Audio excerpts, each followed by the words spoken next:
Welcome back. All right, so it's a madness board. Yep, there's enough magnets on the board that I think it qualifies as a madness board. Just picture the string and the yarn. Looking at home and away records and which teams have really and truly been road warriors. So we've got road warriors here, teams that use home ice to their advantage here. Teams that it doesn't matter are right here, they're good. Teams that it doesn't matter, they're bad, are underneath. So we'll get into that. We're going to go through this. We're going to go through this alphabetically. Apologies to Winnipeg. First off, you've got Anaheim. Anaheim's overall points percentage. We're just going by points percentage, not winning. 322. They're better at home than away from home. They have a 386 points percentage at home, 261 away from home.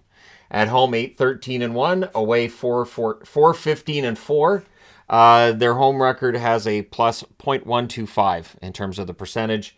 They're not great at either, but they're better at home. Arizona, better at home as well. It's a difference of 295 with theirs. 563 at home with 8-6-2 as the record. Away from home, they're 268 at 6-19-3. So their overall percentage is 375, dragged down by the fact they've played so many road games so far. They've already played 28 games on the road. They only have 13 left. So that home jersey, the new third that they're going to wear 14 times, well, they've only played 16 games at home. So it's not as much as it sounds like it's going to be in regards to how many games they have left coming up. Boston, it doesn't matter. Doesn't matter. They're better at home than on the road, though. 21-1-3, 900 points percentage, so that's not bad. Away from home, they're 14-4-1, which is a 763 points percentage. That's a difference of .137 in favor of the home record, but their overall points, 841 is their points percentage. So just insane. Buffalo, definitely better away from home than at home. At home, they're 9-12-2, 435 points percentage. I figured all this out myself. Away from home, 12-7-1, just in case there's any mathematical issues. Yeah, I did this all myself. 625 is their away total. Away from home, they're actually better by a .190 in percentage. 523 is their overall points percentage, but their home record is weighing them down. So if at the end of the year things keep trending this way, we can talk about how their home record ends up costing them playoffs. Calgary, better at home than on the road. So that's 4 out of 5 to start off that are better at home than on the road. And in general, teams are better at home than on the road. That's the way it's supposed to work. They're 591 at home at a 12-8-2 record, 521 away from home, 9-8-7. So that's 7 points in extra time. So 521 is very flattering, but the difference is a .070. Because again, we're not looking at wins, we're just going by points percentage. Their overall points percentage, 554. And again, if some of those overtime or shootout loss points on the road had been wins, they'd be better off, and we'd be talking about them as being basically even, either at home or away. Carolina's basically even. 13-5-2 at home. That's a 708 points percentage. Away from home, 14-4-6, 708 points percentage. Overall, it's a 705. The difference is they're better on the road by .008. So not a huge difference there. For Chicago, they're better at home than on the road. 9-15-2 at home for a 385 points percentage. Away from home, they're 3-11-2, so 250 overall. 333 is their points percentage. And at home, it's a difference of plus .135. And that's the thing, is normally that's how it works. But then you get down to Colorado, they're a little bit better on the road than at home. At home, they're 11-8-3, so they've actually won half their games. This is why I didn't get into the wins, because then it becomes a much muddier picture. 568 is the points percentage. Away from home, they're 12-9, so they're actually winning at a better rate on the road. The number is 571 for points. Their overall points, 570. Away from home, it's a difference of .003 in favor of the road record. But it's very close, and again, they've won 11 out of 22 at home, 12 out of 21 on the road. So they are better on the road than at home. Columbus, they're much better at home. Their record's not great overall. They're 10-14-1 at home. 420 is the points percentage. I'll pause because I said the number. Away from home, 3-15-1 is their points percentage, 184. So that's not great. 318 is the overall number, the difference being 236. So definitely better at home than on the road, even though at home they're not great either. Dallas, better at home than on the road, not by a ton. 12-5-3 at home for 675 points percentage. Away from home, 14-8-4. Be better if they'd held on against San Jose last night. 615 is the overall number. On the road, anyways. Cumulatively, they are 641 in their points percentage, and their home record is better than road by a .060 percentage difference. So for Detroit, Detroit's better at home than on the road as well. So again, we've got way more teams that are better at home than on the road. So when I was seeing articles about how home ice advantage doesn't exist anymore, it kind of does. It may not be to the level that it used to be, but there are some teams on this board that are skewing the results. So Detroit 11-9-3 at home, which is 543 for their points. 7-8-5 on the road, 475. Overall, a 512 points percentage. Their home record is better by a .068 in terms of the overall percentage. Where we get to the Edmonton Oilers, you get to a team that's definitely better on the road than at home. 11-11-2 for a 500 record at home. It's getting better, though. On the road, 14-7-1, 659. So if you want to watch Edmonton win and you're an Oilers fan, you're better off traveling with them, apparently. A difference of .159. 576 is their overall points percentage. Then you get to Florida.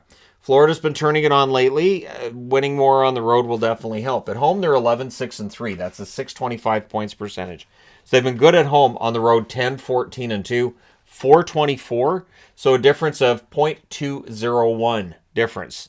Overall, they're 5-11 on the season. But again, if they can improve that road record, they will likely make the playoffs. It's part of the reason they've been below the playoff line as badly as they have been.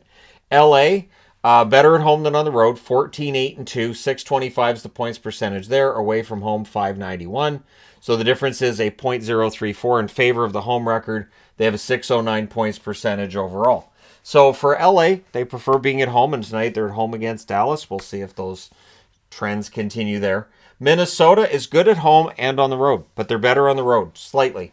At home, they're 13-8-1. That's a 614 points percentage. Away from home, 12-6-3, 643 points percentage. Their percentage overall is 628. Away from home, they are better by .029 than they are at home. So again, for Minnesota, and I know there's people who think I overrate Minnesota when I do power rankings and all this, their numbers have been good overall. After a slow start, they've been quite good. Montreal, at home, 10-11 overall. 477 is the points percentage there. On the road, 9-12-3, so that's a 438 points percentage. At home, they're better than on the road by a .039. Their overall number, .456. So for Montreal, a rough season. Whether they're at home or on the road, you're likely getting about the same record. Nashville, 11-7-3 at home. That's a 595 points percentage. Not really Nashville numbers. Nashville used to be going to Nashville. Good luck getting any points out of there. Away from home, 10-10-3. That's a 500 record. 545 is their overall percentage. Of course, the difference being .095. That one's easy. Didn't need the calculator on that one. New Jersey, the true Road Warriors. Thus the reason I'm wearing this. And I don't have the shoulder pads to be the Road Warriors. I apologize. I don't have Legion of Doom gear handy. 11-10-2 at home for the New Jersey Devils. 522 points percentage. They need to improve that because on the road, they're fantastic. 18-2-1, 881 points percentage. No one on the board is anywhere near them. Even Seattle, in terms of points percentage, nowhere near. Their overall points percentage, 693. Away from home, they are 359 better than at home.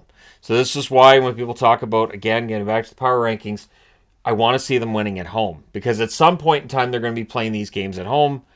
And if they're not winning at home, it's going to drag down their overall numbers.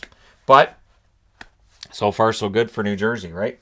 The Islanders, better at home than on the road. 13-8-2 at home, 609 points percentage. Away from home, 10-11-2, 478. The difference is .131.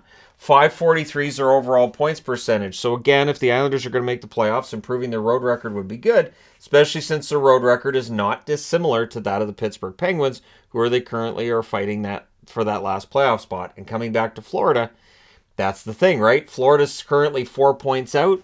They can improve that road record, keep the home record where it is. They likely get in. The East is going to be interesting.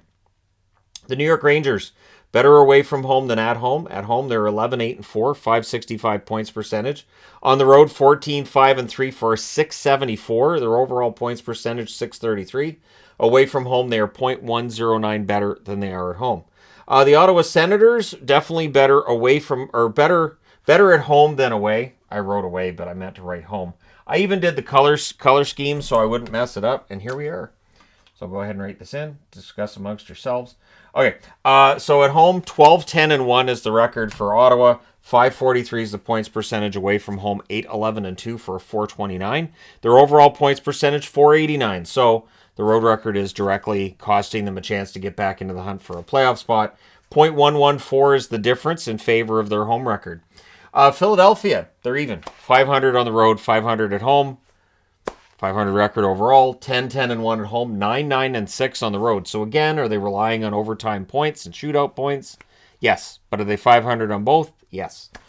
Pittsburgh, better at home than on the road. They're 12-5-4 at home for a 667 points percentage. On the road, they're 500, 10-10-3. 580 is the overall points percentage. So you look here, 580. The Islanders at 543. Florida at 511. So when you get into the points is one way to look at it. Points percentage is more accurate to tell you how well teams are playing and how far teams really are off from catching up. So Florida's got some work to do. At home, Pittsburgh .167 better than on the road. San Jose, better on the road than at home, although they got the comeback win last night. They're 5-12-7 at home, so that's not great. 354 is the points percentage there away from home. They're 9-11-2 for a 455. So the difference is .101 in favor of them on the road. 402 is the overall number. It's not a great picture overall for San Jose, but we didn't expect it to be either. Seattle's better on the road by a lot. At home, they're 10-9-2 for a 524 points percentage. Away from home, 16-5-2 for a 739. The overall number is 636, but if they can start playing at home like they do on the road, there's nothing that's going to stop them from winning the division. Their road record, .215 better than their home record. St. Louis at home, 9-10-2, 476 points percentage. On the road, 13-10-1, 563 points percentage. Their overall points at a 522 clip. Away from home, plus .087 away from their home record. So, again, St. Louis made this, and again, for the teams that are better on the road, you're looking at maybe they're more relaxed on the road. There may not be the same amount of pressure. Maybe they're more creative on the road. That's something that's been discussed with Seattle, and it's true. You watch a Seattle road game compared to a home game, and it's completely different. It's like as soon as the Kraken step into Climate Pledge Arena, they forget how to score. It's weird. It's so odd to watch them go through that 7-game road trip, and then they come home. And I know the first game off of a long road trip can be tough, but it was night and day, the difference. Tampa Bay, there's a night and day difference with Tampa, although that's getting better. The road record's getting better. At home, they're 17-4-1, one of the best home records in the league, 795 points percentage. On the road, 12-9-0, 571 points percentage. The overall points, 686. They're ahead of Toronto in the points percentage department. So Toronto's ahead of them in points, but Tampa Bay playing less games and trending in the right direction on the road could end up second after all. At home, though, that's a .224 difference in favor of their home record over away, but that is getting closer. Tampa Bay, followed by Toronto here, who are 16-3-4 at home, 783 points percentage. So Toronto fans quite happy at the end of their games in general, because out of 23 games, they've won 16 of them. That's not bad. On the road, they're winning half of them. They're 11-8-3. 568 is the points percentage. Their home record is .215 better than the road record. The overall points percentage, 678. So again, Tampa Bay and Toronto will likely go down to the last couple of weeks of the season to decide who gets second place. And it may be the road record that makes that decision if both teams are equally good at home, which they're pretty close to equally good at home. Vancouver, doesn't matter. At home, they're worse than on the road. At home, they're 8-11-1 for a 420 save percentage. Again, I said the number, so I'll just pause. But away from home, they're 10-12-2 for a 458 points percentage. Their overall points, 443. It's just been a disastrous season. Away from home, they're .038 better than at home. The numbers have gotten a little bit better at home, but it's not good enough. Vegas is much better on the road than they are at home. At home, they're 13-12 for a 520 points percentage. On the road, they're 15-3-2 for an 800 points percentage. The difference being .280. So next to New Jersey, that's the biggest number. As much as the Seattle Kraken are in this conversation too, those are your road warriors. really for Vegas, the 280 difference is ridiculous. 644 is the points percentage. Then you get into the injuries they're dealing with right now, and it could just get uglier for Vegas overall. But if they can keep that road record up, they're going to be tough to beat. Washington is better at home than on the road, but it's close. They're 13-8-3 at home for a 604 points percentage. Away from home, 1193 for a 543. Overall, 574 is their points percentage. They are better at home than on the road by a .061. And for the Jets, to round things out, definitely better at home than on the road. They're 17-6 at home for a 739 points percentage. Away from home, 12-9-1 for a 568. The difference being .171 in favor of the home record. Overall, their points percentage, 656, one of the better points percentages in the league. One of the best in the West. They are actually the best in the West. Yes, because Dallas 641, Kraken 636, Vegas 644. The Jets have that going for them. So again, 19 teams are better at home than on the road, according to the points percentages. One team's even, that being Philadelphia. And 12 teams are better on the road. 4 of them in the East, 8 of them in the West. That's a bit of a surprise to me that 8 of those teams are in the West. Some of them are close. Colorado's close. Carolina's definitely close. So it doesn't really matter that much with them. Home ice advantage, a difference of a 200 or more. You have Arizona, Columbus. So as bad as Columbus has been on the road, it makes their home record look better. Arizona has a decent home record. Florida, definitely good at home. Need to work on the road record, as I've said a few times already. Tampa Bay, already getting that road record in order. Toronto, excellent at home and on the road. We'll see if they make that percentage better or not. The weird thing being that a team being 11-8-3 away from home isn't bad. It's really honestly not bad. But, in this current environment, a record under 500 on the road can cost you the playoffs in a league where 16 of 32 teams make the playoffs, meaning 16 of 32 don't. And then the teams that it doesn't matter. There's 600 both on the road and at home. Boston, Carolina, Dallas, and Minnesota. Again, Minnesota good on the road and at home. It doesn't matter because they're below 500 both on the road and at home. Anaheim, Chicago, Columbus, Montreal, San Jose, and Vancouver. So that's your futility right there is those bottom 6. But these are teams now that are going to be looking at picking up a draft pick this year because the draft getting some hype, and rightfully so. Let me know your thoughts in the comment section below as always. What makes a team better on the road than at home? Is it relaxed atmosphere, able to tune out the noise? Do you think the local noise makes a difference? Montreal's better at home. Toronto's better at home. Vancouver's better on the road. Boston's better at home. I'm just thinking of like the high pressure locations. You could look at Edmonton's record and say maybe they feel more pressure at home, but let me know your thoughts on the differences and why. For your favorite team, why is the difference so big, or why is it not large at all? Don't forget to hit like and subscribe. If you're browsing your way through, you just happened upon this video. And hey, thank you guys so much for watching, for all your support. I will talk to you again soon.